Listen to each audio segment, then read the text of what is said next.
Hello everyone, so in today's video we're going to talk about the difference between open and closed chain exercises and why you should focus on both to build a well-rounded, strong body. So a closed chain exercise is an exercise that involves movements where your hands or feet are in a constant fixed position. So when you do a closed chain exercise, the force applied by you is not great enough to overcome the resistance because it's typically something like the ground or some other immovable object. Some examples of closed chain exercises for the lower body would be things like squats and deadlifts, while upper body closed chain exercises would be things like push-ups and pull-ups. The squat and the deadlift are considered closed chain exercises because your feet stay in that fixed position on the floor. The push-up and the pull-up are similar, except your hands stay fixed to the floor or a bar while providing the base upon which the movement occurs.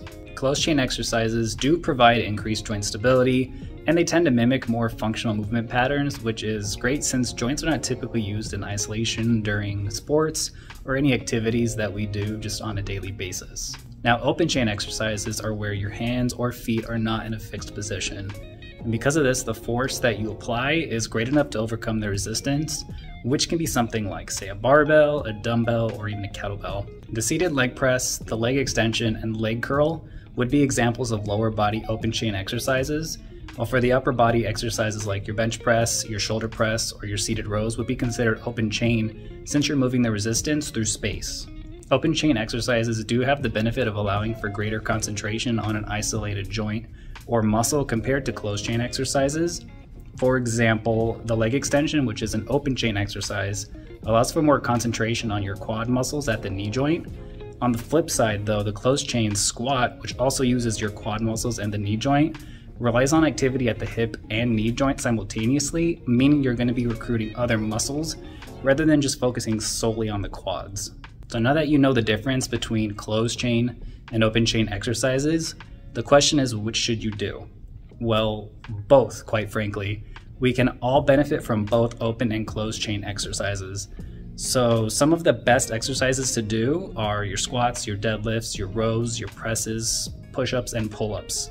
And some of these exercises you can tell are open chain, and some of these exercises are closed chain. There may be times when one focusing over the other is appropriate, like for example when someone is doing rehab to restore lost range of motion after a rotator cuff tear. In that scenario, it'd probably be the best to start with open chain exercises and then progress into more closed chain exercises, but that's a very unique circumstance. Basically, in order to properly build full body strength and to shore up any of your weaker muscle groups, you're going to have to incorporate both open and closed chain exercises into your workout routines in order to get the best results. Anyways, that's it for this video, guys. Please give the video a thumbs up if you enjoyed it. Leave me any comments or questions you have down below and subscribe to the channel if you feel like it. As always, thank you for watching, and I'll talk to you next time.